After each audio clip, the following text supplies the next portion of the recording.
It's very appropriate. We'll get started here. Thank you all again for tuning in to our interesting Zoom programming that we've started doing. This week, our guest speaker is George Gula. George is a Scranton native, was a trolley aficionado, and local Scranton historian. Since he's moved to Pittsburgh, he's been working with the Pennsylvania Trolley Museum. This afternoon, he is going to talk about electric cars in the electric city. So, George, take it away. What do I need to do to get it to hit share? Yep. Let's see what happens. Okay, now, how do I get this up? Well, all I have to do now is hit play. You're good.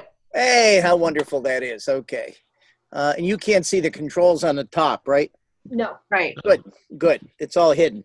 Oh, I came up with this title because Scranton, of course, has had the first electric streetcar system that was successful. There had been some other experiments, notably in Toronto, but our system was built specifically to run electric cars. It was not built to take the horse cars in the same system and make them into an electric car. But we're going to have to start with the horses anyway. Marianne, this is one of yours. Looking up Wyoming Avenue, because our first horse cars were chartered in 1865 and began running about 1867. And so this is what they looked like. They were very small. They were unheated. And at least you were the passenger. You had a chance to sit inside the car. Here's the very first system. There was a man named Edward B. Sturgis, financier, lived out in Greenridge. According to Jim Ward, he was also a real estate developer, and nothing was happening in Greenridge. And he had watched the electric experiments that were going on, notably in Toronto, and he got Charles Vanderpoel, who was an engineer who did that system. And he proposed to Vanderpoel to build a system out to Greenridge. And this is the oft-used postcard picture of the very first day. November 29th, 1886, the first trial trip where the car broke down at the end of the line, but they got it fixed. There were actually two trips running that day, and on the 30th of November, the first revenue service began, and it cost you a nickel, and here's the end of the line. Now, there's a turntable off to my right, and the car would run on a turntable, and the motorman would just kind of manually push it around, and that's how they turn them at either end. And notice down at the bottom, if I build it, would they come? Because look at Greenridge. Certainly not the Greenridge we noticed today. Jim provided these maps, Jim Wirt, and on the left is the original system. I don't know if you can see my my mouse. There is the turntable. Notice it's not on Washington Avenue, and here Sturgis lived in this area, a number of other prominent residents, and they always stayed off of that block, 1600 block of Washington Avenue. Here's the 1887 extension down into Dunmore. Now, this is a car from Pittsburgh, but I want you to notice the arrow and that little four-wheel contraption on the double wire, and that is called a troller. Sometimes it was called a traveler, but people watch this flexible cable, and when the car ran, of course, it was back off here, and the troller was up here as long as it stayed on the wire.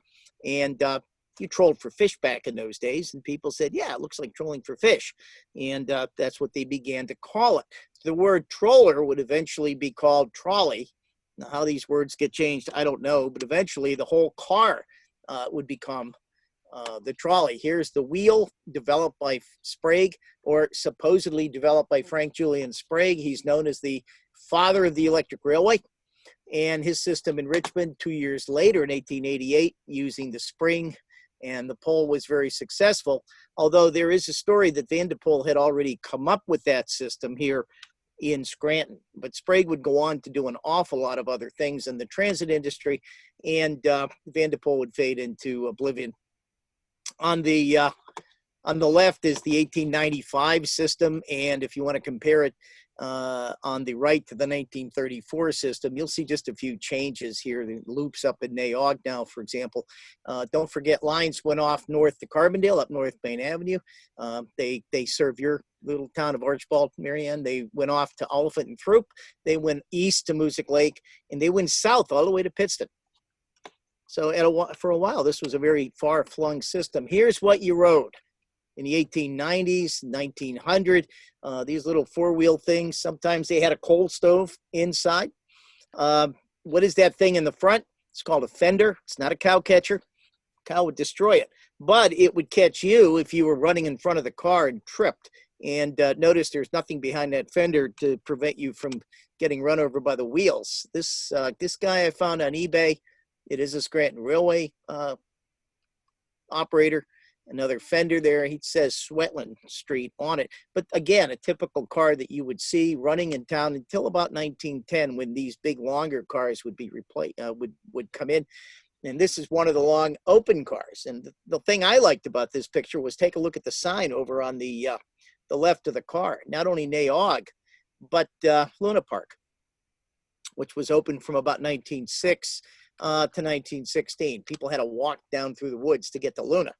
The hub of the system, Lackawanna Avenue and a block away, Wyoming. And all the routes passed Lackawanna and Wyoming. The dispatcher sat very close to that in a third floor of a building, and he would be able to watch and maneuver all the service, manipulate cars if he needed to.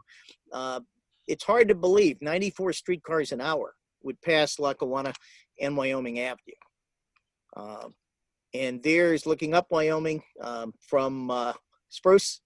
And I found this, and it's a beautiful picture, Marianne. Thank you for it, because that little four-wheel car is great. The Northern Electric, Charles, I think was somewhere in here when they were running a line up to Clark Summit and beyond Factoryville. They had a terminal, one of three in that block.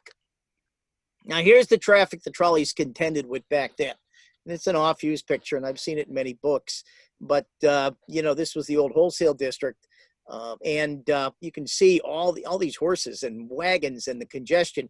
And believe it or not, a lot of the accidents with wagons were caused by horses becoming scared. That would change with the automobile. Here's the final 10 cars that showed up in Scranton. Another 5 came to Altoona at the same time. Both companies owned by the same utility or holding company. And Flo Ziegfeld designed the paint scheme on this. But it's a beautiful view of the courthouse. Here's the latest in riding styles. Now, what happens by the late 20s, mid to late 20s? Well, what they called machines back then, automobiles in the newspapers were referred to as machines, and a lot more of them show up. And if you take a look down in the middle, there's some streetcars all sort of messed up down here. Jammed up. You also have an increasing number of accidents, schedule delays. Certainly the streetcar can't get out of the way of the automobile. One of the things they did to try to protect their cars was put these cat whiskers on. Jim Wirtz said it made them look wider to an approaching motorist. And I love the styles that these young women are wearing. And another thing they did, and there's the cat's whiskers again, but they started on Lackawanna and Wyoming Avenue, at least, installing these safety islands with these big metal poles. And that was to protect the pedestrians who were trying to board the cars. But it's coming. The bus, 1923 was the last year for all electric service. Scranton Bus Company is a subsidiary of the railways, and it forms in 1924. And you can see what the buses look like then. And it leaves behind that streetcar. You walk across the tracks. There's a railroad track here. And up in the Kaiser Valley area is where it's going to serve. So that's the first. Of course, Music Lake Line's going to disappear about the same time. Ed Miller said, though, it's not looking at the streetcars. It's looking at the scenery. So we are going to look at neighborhoods in downtown. That's our little history for now. And how many remember downtown like this? It's about 1940 or 41 based on the paint scheme. And it must be a holiday. There's a lot of flags. Found this one on eBay. And this old thing came, believe it or not, from Huntington, West Virginia. They're buying used cars. They're in good shape. The Globe store is decked out for Christmas. And they're trying to get the lights or decorations, but they can't get them all the way over the street. Trolley tracks are in the way. Toward the end of service, probably before 1952, when Petersburg disappeared, and you can see the older buses, and everybody is just beautifully dressed up. I think the coal exchange building might be back in there. A nice quiet Sunday, same street, but you get a chance to see more of the buildings here. Another eBay thing. I never shopped at the Darling shop. Somehow I just got the idea that they didn't have anything for me. But there's a great shot of the Globe store. There's the Hotel German behind it. And you can see a bit of the cathedral. And look at that cop. Even he's all spiffed out. Tie, hat. Woolworths. Oh, I used to go to town after school and I'd go to the hobby store and buy something. And then I'd go to Woolworths. And for 50 cents, I got 4 big slabs of pizza and a drink.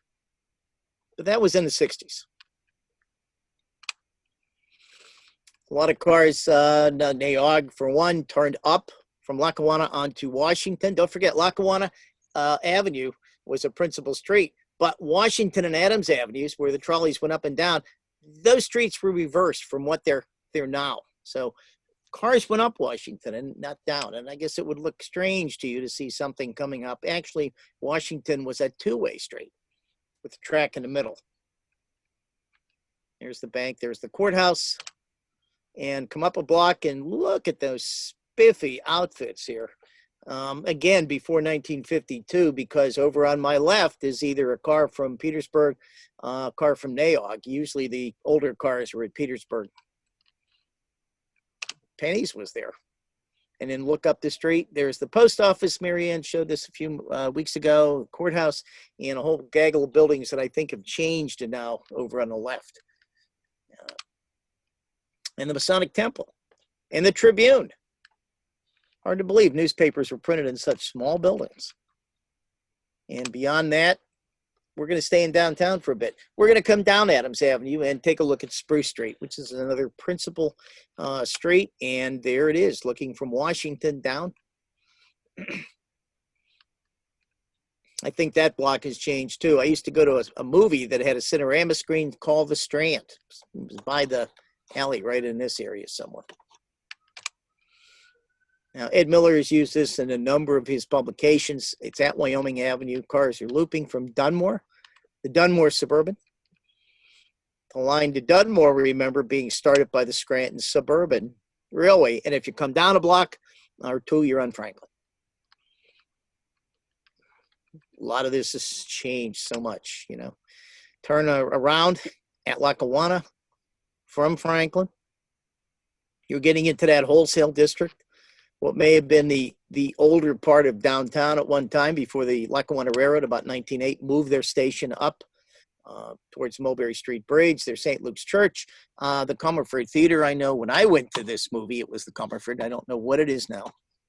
I don't know what they use it for, and I think a number of those buildings are gone. Now, the bus terminal, Greyhound Bus Company, was right in here between this building and the building with the awning. Looks like a chilly day. Now, if I'm at Adams and I'm looking down toward the post office, and there's the West Mountain, and I think I have 2 shots here for a reason. That's one of the older cars that was built for the Music Lake line. And one of the newer ones, remember Tom Taylor? Anybody remember Tom Taylor? And all the sporting goods stuff was bought there. Now, the bus is interesting. The trolley company abandoned the service to Pittston and Avoca and Music about 1924. And the Laurel line, electric line, actually stepped in, establishing their own bus company. And they were running that bus until Colts took over. There was always a little bus over there. And always said Laurel line. It was white, green with yellow trim. Jefferson and Spruce. So the Mulberry Street Bridge is just off to my right. And we'll see that just a bit later, but we'll look down Spruce from here. Again, I don't know what's here. They used to advertise on the sides of buildings all the time. In our post office, Ed Miller was a great friend of mine. He was a premier photographer, and he shot a lot of stuff in the valley, and he always loved the scenery. I had asked him once, well, how come you just don't show the car? Everybody showed 3/4 pictures of the car, and I mean, he told me why it was so important to see the background. And now, if you're on eBay, everybody wants a shot like this. And Mary Ann was telling me when we did some testing with this that they had restored that building. Not sure what it is, but they've restored it. So we're heading up the hill to Naog. And I think that is the YWCA. And the YMCA was farther down and up a block on Washington. And of course, the DL&W station. And look at the buildings on the right. I think that's all changed now. And for a while, there was a bus station over on the right. That big building in the center was the railroad's Railway Express building. So they handled express services. Now, the cars were running from west to east in town. They were what was known in my business as, since I worked for the transit company in Pittsburgh, as through routing.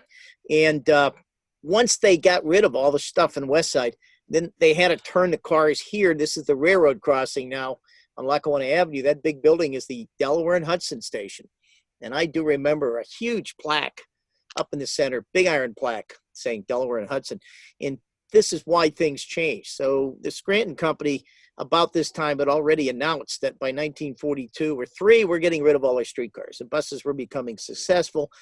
Meanwhile, the Lackawanna Avenue Bridge is deteriorating, and the engineers finally said, hey, you know what? Nothing heavy over this.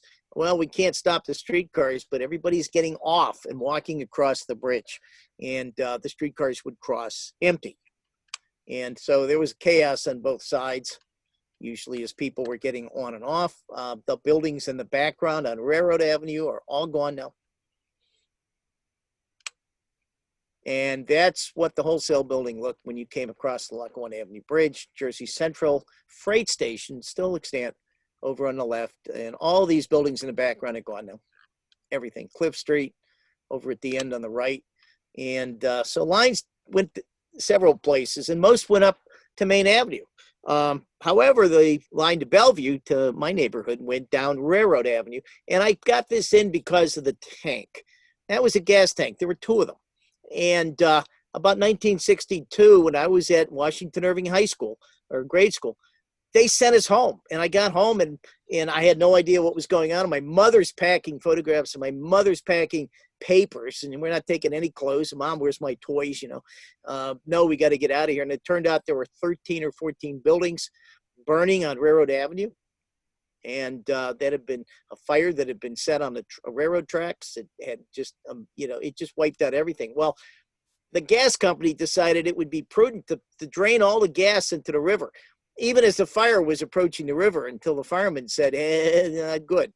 And so we prevented half the city from being blown up.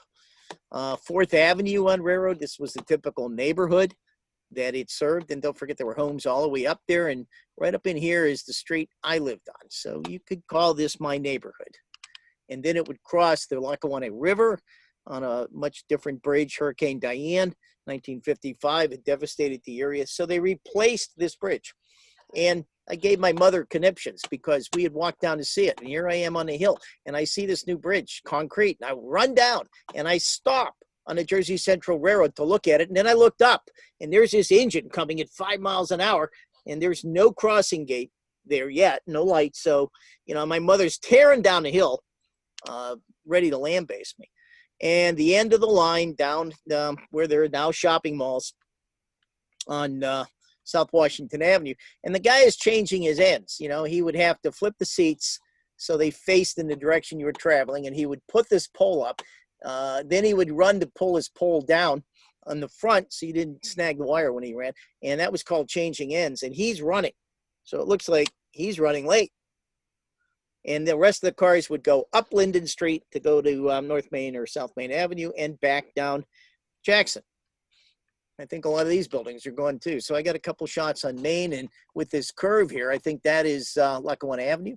And there used to be a dairy up there. Woodlawn Dairy was up on Lackawanna Avenue. So the track in front here is diverging to Lafayette Street. And I found this in a book.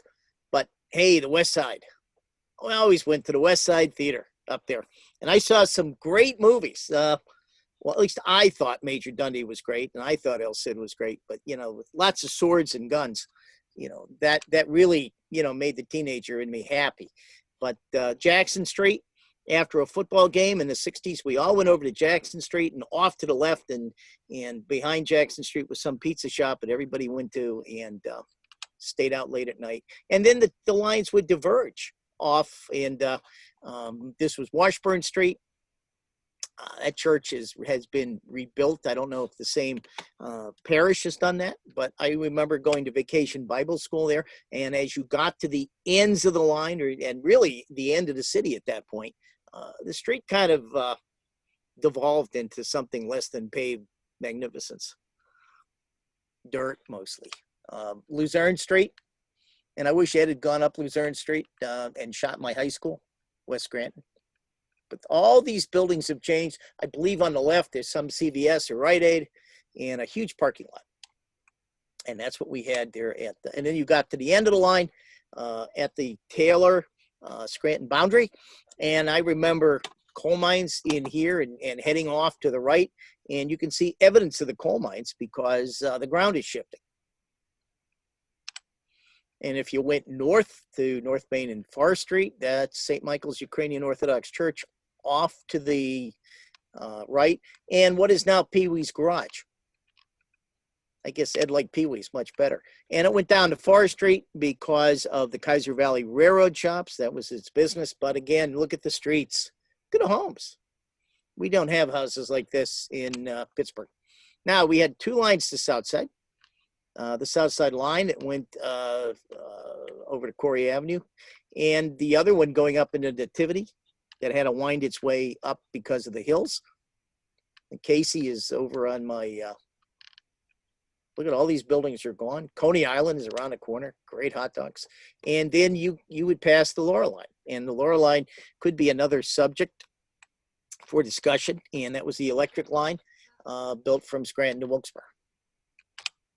And there's a color shot of it. And I put this one in here because the Hotel Casey shows up in that. It was a magnificent structure. And I know people were very sad to see it go. That's the track now that the trolley will run when it's going to Montanish Mountain, and the Laura line is crossing that. So it was always there. And then you're going to look, and Sarah, you might recognize some of those churches. I used to see that view from Broadway. I would look off my porch, and the trees weren't very big, and I can see this whole collection of buildings, and they were flanked by both churches. So I decided to show you what that was. And certainly Cedar Avenue looks very different now. And about a block behind me is Goodheinz. Great meat market.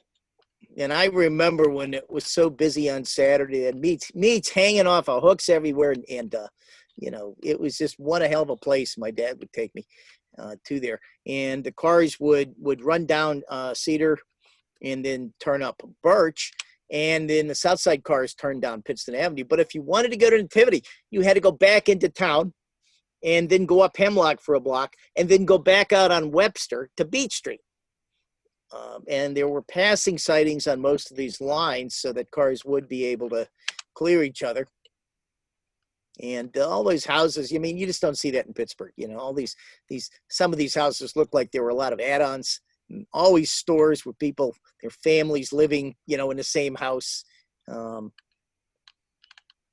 Older cars. And then that school, or that building was a school. It's not there now, but it's sitting at Crown Avenue and Beach. So Ed Miller is standing directly on his beloved Laura line, taking this picture. And that was the end of the line. And when they finally busted, they sent it farther down Webster Avenue. The South Side line kept going down Pittston Avenue. And this is what that looks like. And there was a hell of a hill on Pittston Avenue.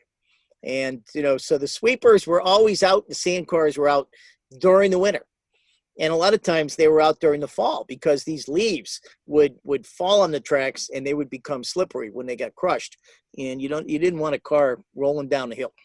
For sure. And in the end of the line, just the track just ends, although the Pittston line at one time went left and went down a long way. Now the cars came back on this. I don't know, some of you don't remember this, right, Sarah? But this is the Mulberry Street Bridge, and the track was on one side. And I do remember that track being there, and I always wondered, my dad would drive it in. Where's the trolleys, Dad? Well, you know, they weren't there.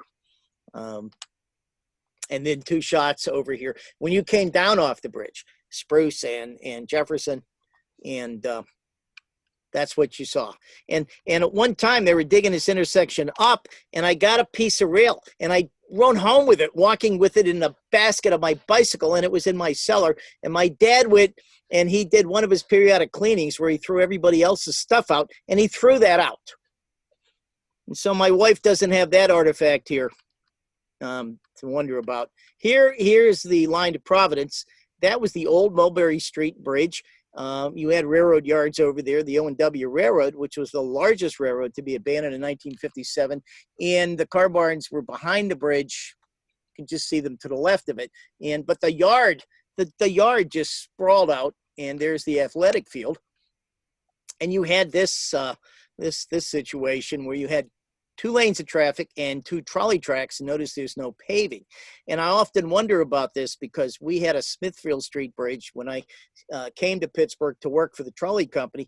Our trolleys went over the same situation. And I can't tell you how many automobiles drove in behind a trolley and kept banging across the ties to about halfway across the bridge. And then you took a chain and you dragged it across, and it didn't do the car any good.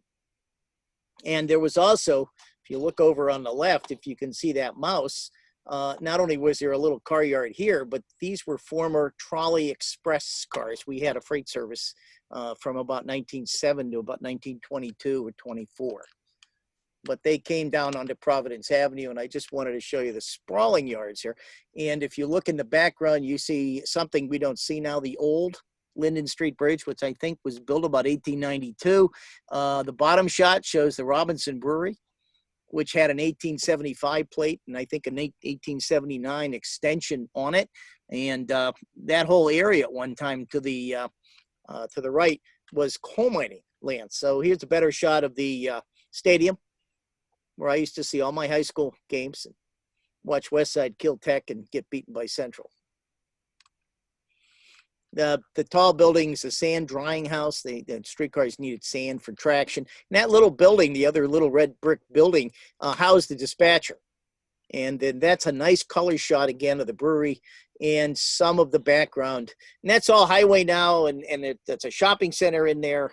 And but these are snow sweepers, and they had rotating brooms on the end, and that's how you would fight the snow. The trolley company got them right out every time it snowed to start taking stuff off the street, the white stuff, and automobiles would drive right behind it. The car barns were 3 buildings. 2 of them are seen.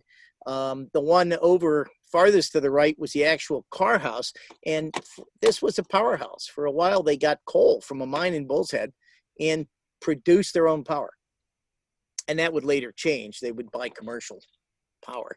But we're heading out on Providence Road. I don't think we're very far from Seidel's and at Court Street. I think right in the back up there, excuse me, is North Main Avenue, which is this intersection here. And Northern Electric. The Northern Electric ran out over Scranton railway tracks. They ran over these tracks to reach their own tracks in Providence Square. So right behind me are the tracks diverging to the left to go up Market Street and through Leggett's Gap.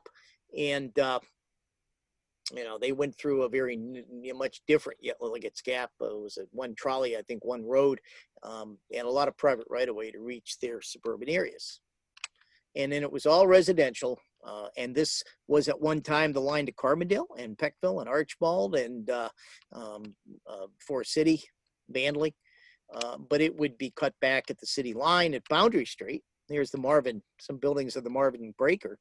All these coal buildings had this type of ventilation on the top. I always thought it was it looked like pigeons up there for me as a little boy. Here's the end of the line. And today, when you go here, there's a highway coming through. This is I-81 right here. And there's a little bit of Boundary Street left. You can see all the scarred land from coal mining. Now we're going to start, not much was taken of the Green Ridge Peoples, although Ed took some nice movies of it. But this is Green Ridge Corners, Market Street and Sanderson Avenue.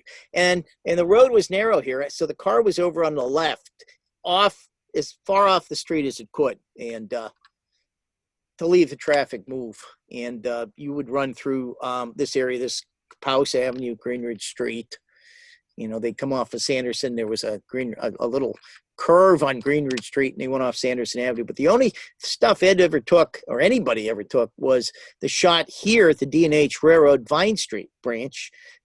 Today, this track is dead.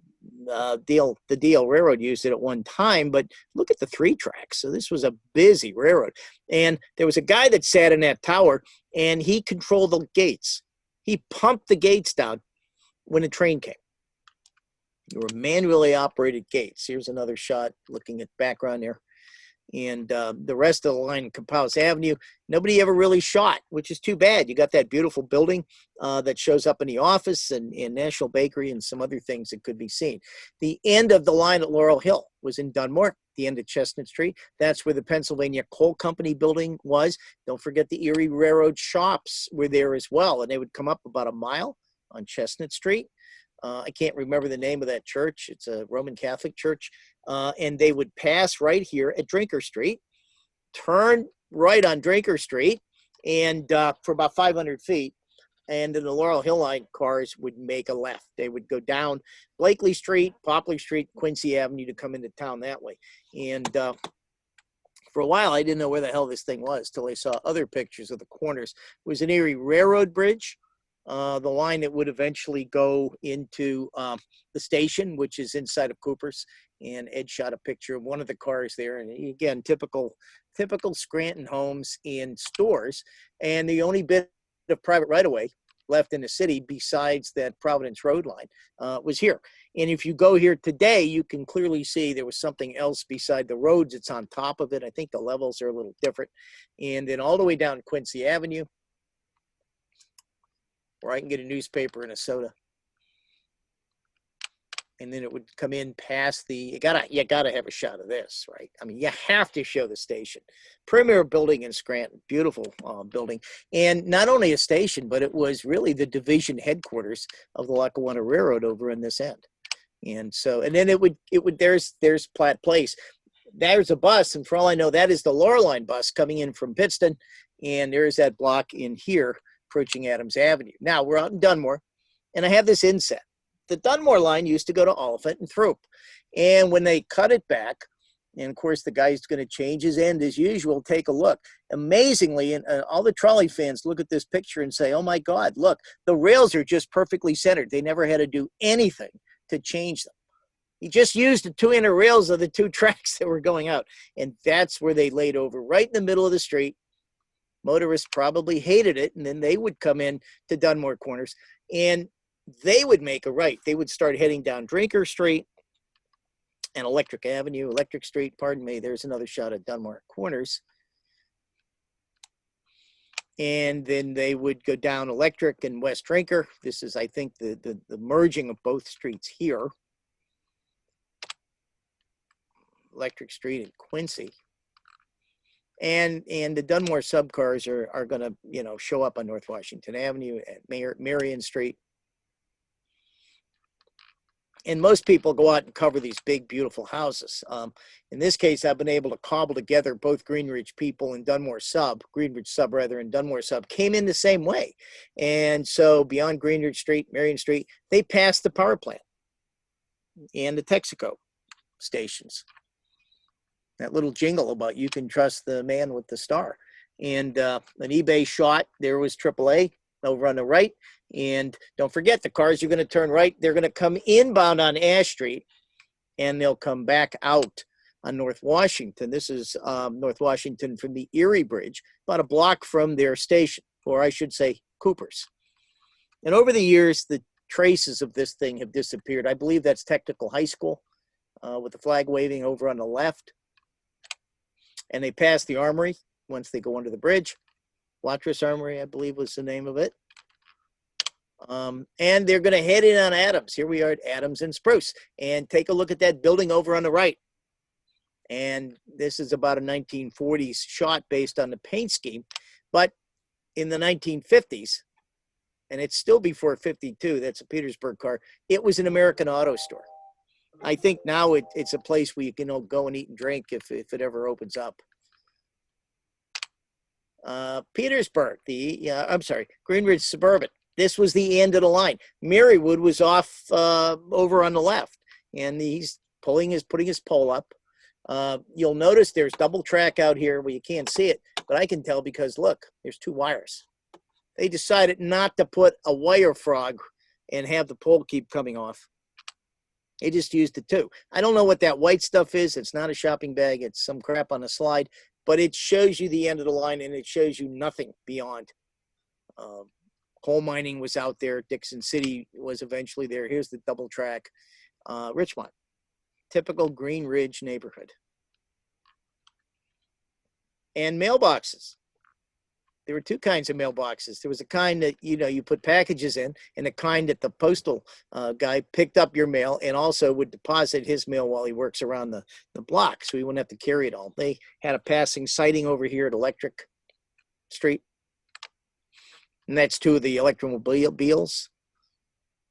None are 505, but and it would make this little S-turn to go from on the North Washington, and beautiful homes up there. And I love looking at the Christmas lights when I get into Scranton to celebrate Christmas. The lighting displays it's nothing out in Pittsburgh can match any of that, particularly Music Street, and that guy down on Poplar. Is it Poplar Street or the one that has two sides of the street? Gorgeous, but this was the neighborhood. Brick in and just outside the street made it easier for you to tear up the track when you had to do some work. Green Ridge Street again, Wyoming Avenue on Green Ridge. So, and then it would join the Dunmore Suburban. Here's the in a little bit, but first it's going to pass the jail. Lackawanna County Jail, which I know is still there. But over on the left was the oldest cemetery in the city, and Boy Scout troops like mine would clean it up every 5 years. And Mary Ann's told me they have moved all the bodies now. And then here is the S-turn, which still kind of looks like this. I think there still comes on some kind of a gas station off on the right now. Entering Madison from Mulberry. Mulberry was the way the Petersburg cars and the Naog cars got up into the hill section, and it was a very steep hill, and it's steeper than this. Just wanted to show you now. I mean, you can see this was nasty on a snowy day, and on the hill when you got to Prescott Avenue, and I think that's right down in the back. Prescott had a hill, and there were several instances of collisions as the car came rolling down Prescott and hit streetcar. You can just imagine, what that would look like here.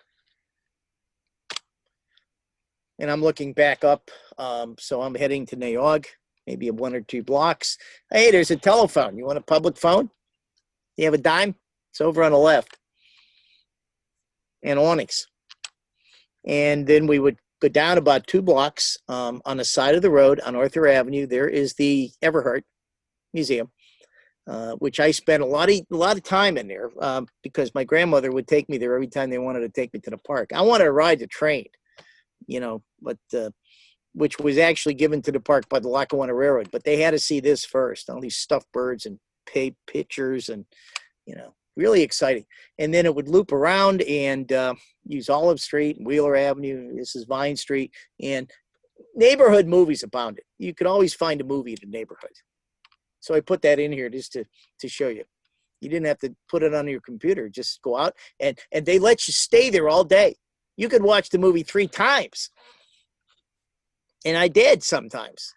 And all you had to do is, buy popcorn, and my favorite candy was Chew-Its, which they still make. So,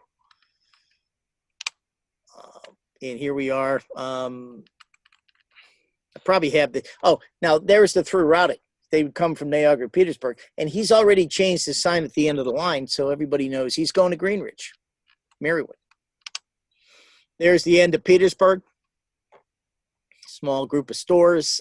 Mary Ann said the bank is still there. And I don't know if there was a movie up here, but that was the end of the line. Looking the other way. He's all ready to go. Now, Scranton would paint up cars for groups to come in. And I got a few here. The Legionnaires was a good example. It's the end of the line at Fairfield Street, which is near Marywood. And there was a big conventions would come to Scranton. Scranton was a very important town. It had a lot of good railroad service. It had a great red light district, I think, up until the 30s. Everybody remember. In fact, my mother went to the Newark Institute of Technology for 2 years, and she lived out there in New Jersey. And whenever somebody asked her where she was from, she said, I always said Clark Summit. I never said Scranton because everybody remembered the good time they had in Scranton. This was a great car. Really fancy. Just look at the color down, black and white car, red trim, gold and red trim on the emblem. And the unique thing was Ed Miller had come out and he wanted to take a picture of this thing. And they rolled it out for him. And he got a beautiful picture of this side. The other side was already being painted. And then we had patriotic cars. And somehow people missed this color shot on eBay. I'd seen black and white black and whites of this, never a color shot of this or this at the end of the Green Ridge Peoples line. Beautiful car. But all good things come to the end. You know, the abandonments that were predicted in 1942 didn't happen. The Office of Defense Transportation said, you got the streetcars, you're going to run them. We want to preserve gas. We have to save on using rubber. And so everything had to stop until about 1947. And the abandonments started again. And here's the last one. December 18th, 1954, the Greenridge Suburban Route at Fairfield Avenue. And so our first route became our last. Never shot the car, but they did show these old guys. And I think the guy on the right is great because he was 6 years old when he rode the first revenue trip for a nickel. And here he is, you know, here he is in his 70s or so now, saying goodbye to the same trolley car. Different vehicle, of course, much more comfortable. Now, the buses came in, most of our buses, green. I didn't want to put one of those ugly things there, but look at this. Channel 22 is really the thing everybody watched, and we have advertised their TV shows like Ed Sullivan and Gunsmoke and Alfred Hitchcock. It almost looks like TV shows today. But we had John Perry, I remember Tom Powell giving the news. Now, the rest of the story, and then we'll end. But 3 or 4 cars remained. 505, a fellow named Dr. Gorman was starting a transportation museum all on his own up in New York near Lake Erie, a place called Sandy Pond. And he bought the 505. So the 505 was not included in the last 4 cars that went on the last trip because there was usually a lot of chaos on those cars and everybody lifted souvenirs. And they wanted that car to look really good. So he took it up on a flatbed and it sat outside for 10 years. And there it is on the bottom left at the McGee Museum near Bloomsburg. It's down there and it still looks very restorable. But the museum was devastated by Hurricane Agnes. The cars were all distributed to other museums. After that, the owner died, or the man that supported it, the family didn't care. And so I stole this off the internet to show you what it looks like 25 years later. The car never really made it to Railways to Yesterday. For years, it sat on a trailer. After the trailer broke down somewhere outside of Lewistown, I believe in Burnham, finally the scrapyard was closing there, and they said, what do you want to do with it? Well, we'll take it. Unfortunately, it's come back to Scranton in this shape, and they're totally rebuilding the car now, including new sides. Here's the car that could have been, Marianne. The Lackawanna Historical Society wanted to preserve a car, and they were going to put it in Nyack Park undercover. And here it is, 507, which sat in the car barn for 1.5 years before the Historical Society admitted they could not raise the money. It was unfortunate. And so that became the last trolley car in Scranton to be burned. And then there's this one, which came from Gary, Indiana. They needed an extra sweeper. Why build a new one? We can get a used one. But this also went up to New York and came down to Bloomsburg, and it was restored first. And it is now at Orbisonia. It sweeps snow off the Trolley Museum tracks. I have had a chance to run it. It's very nice. And there's, by the way, the other car barn that you didn't see, the one built in 1914. And that became, for a while afterwards, a bus garage, and then the city stored vehicles in it. And I walked into one of the bays here, this one. Notice the doors. They never reconverted, back in the old days. This was the last bay for streetcars, and it was still high. And I went inside, and there were tracks inside, and there was wire hanging over the tracks. And this is in the 1980s. So, you know, you can imagine, I'm like, wee, you know, this is neat. But now I think I got off me, but I'm going to put this here. The last one. And we've got about 2 more slides, Marianne. But here is 324, and we've probably gone to Montage Mountain and seen it looking like that on the bottom. But here it is, you know, the real car sitting in that little car yard on the side of the Mulberry Street Bridge. And that began life in 1903. That's an oldie. And it actually had a different kind of a roof on it. The roof has been rebuilt. It was rebuilt twice, and it lasted until 1945. Because, of course, even with the West Side Lines gone, Scranton did not throw any of their cars away. They kept them here for war traffic, which was usually much, much heavier. Here's the man I want to dedicate this to. Ed was a great friend. And the first time I met him was really through the Lackawanna Historical Society. I saw a newspaper ad, and the society was having Ed Miller, and he was going to talk about the Laurel Line.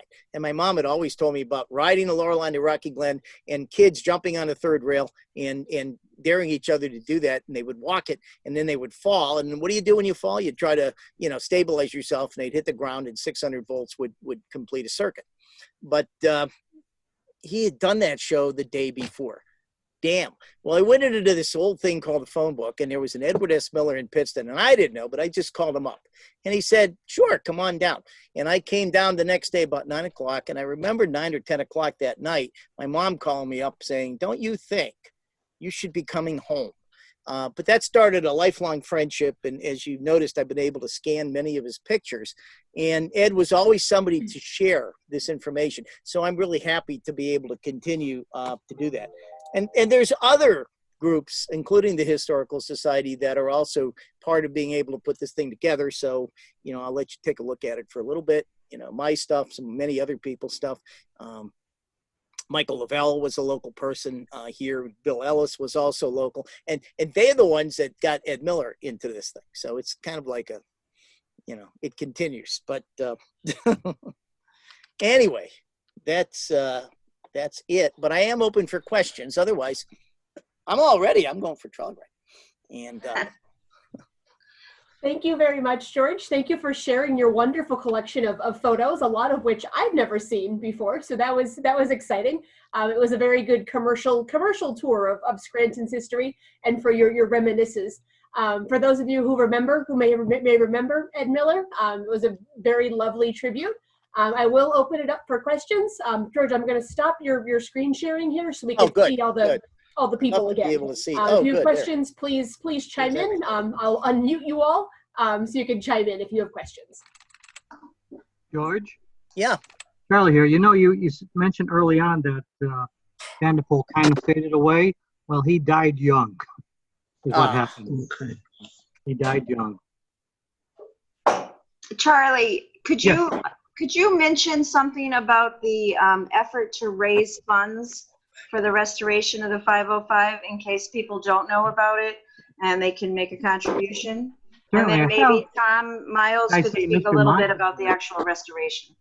Yes, it's sitting up in the Mr. Miles's place now, being restored. You have a lot of the body work refurbished, and away we go. What it is, Jim Wirt, that George mentioned, is the head of a group that is gathering money to complete the restoration of this. And we have a site. We also have a post office box 109, 2019 at the Scranton post office. What's it, 18502? They have a strange zip code.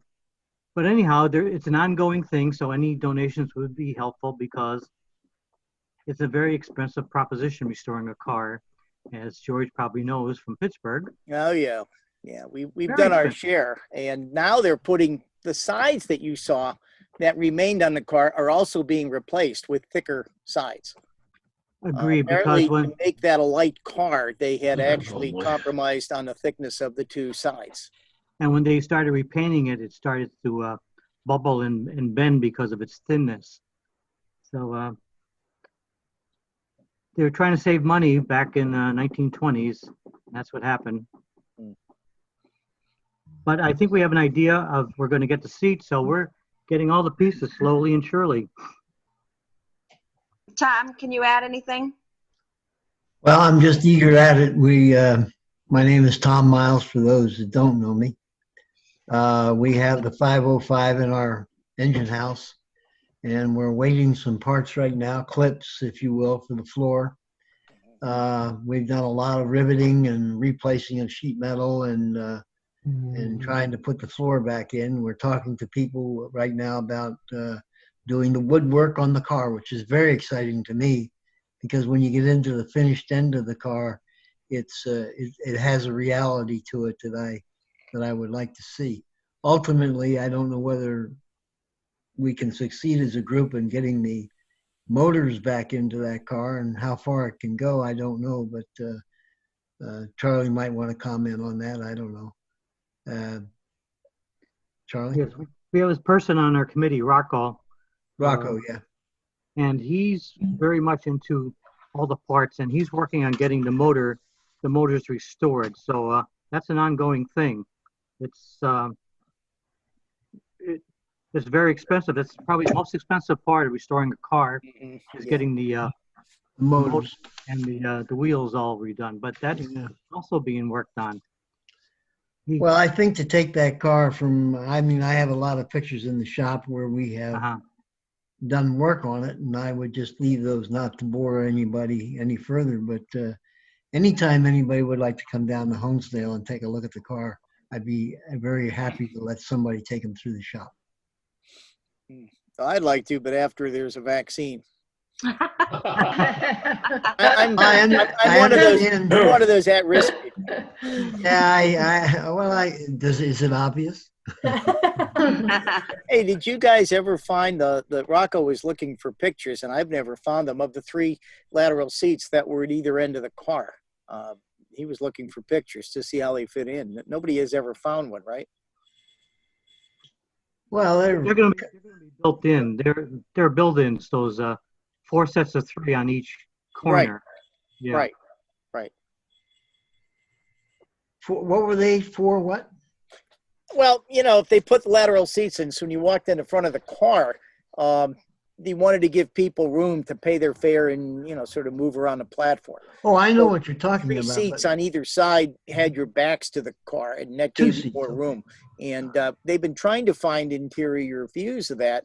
But the average person, even the builders, from what we have surviving, just like stood in the front of the car and shot all the way back, and the hell with the ends. So you're trying to find, some of this stuff is not easy to find. Well, a lot of our railroad cars have those end seats, if you want to call them. We call them end seats. That faced right out into the aisle as opposed to out of the window. Correct. I'm sure they're pretty common kind of thing that we can replace. I did want to ask one question, and that was a great presentation on Scranton as well as the trolleys. Thank you. I really enjoyed the history of Scranton. I always do. And I guess my question is it possible to obtain a copy of that presentation? I've got that. I run a Mac, which I think at first frightened Mary Ann when I mentioned that. Although I already knew Zoom was setting up for both platforms. Now, I don't know what I could probably make that in PowerPoint. You look like a PC guy. I'm not a problem on that one. It's actually been recorded and will be on our YouTube page on Monday. Oh, really? Yeah. Okay. Is it copyable so I can use it? I can send you I can just send you the program. It's just a PowerPoint, right? I run a Mac, and their PowerPoint app is called Keynote, but there's the ability to change it over, and then all you have to do is watch and make sure the fonts didn't change. Usually it's not bad unless you have all sorts of funny, pictures going in and out. You didn't do that, so I can get your. I'll put you two in touch through an email, and then you can communicate. Send an email or something, and. I really do appreciate this group, Mary Ann, and I love sitting here. I actually got Carmen involved this morning. You may have noticed her rubbing my shoulder. I was hurting her. But she was enjoying some of the old sights in town. And I was thinking of her when the West Side shots came up. oh yeah. Yeah, she was all over. You have no idea. I knew that's a picture I knew I had, and I couldn't find it, and I couldn't find it in like 2 or 3 days ago. It's like, oh, there it is, you know. Well, I had some pictures today, and I will share those with anybody that would like them of where we are over at the shop. It looks a lot better than it did, I guarantee you. Well, why don't we trade? Because I'd love to see how that car is coming along. We have a caboose in there right now, a Lehigh Valley caboose that we're redoing, and we've taken that from the ground up. And we have other cabooses over there. As a matter of fact, I'm calling them my quarantine cabooses. You can. I've decided that we can lease them out to groups of 6 or so, and we'll keep your family nice and snug. You know what I mean? Does anyone have any other questions for George at this point? This is Gail. I don't have a question, but I have a story I think George would like. Okay. Go ahead. Fire away. Around 1909, my great-grandfather, George Andrews, bought a house on Troop Street in North Scranton, but he had to move it. So he moved it up a block on Troop Street, and then he was going to move it 2 blocks on North Main Avenue. And someone asked him, what are you going to do with it when you get on North Main Avenue? And he said, when I get up to North Main Avenue, the streetcar company is sure going to want me to move it.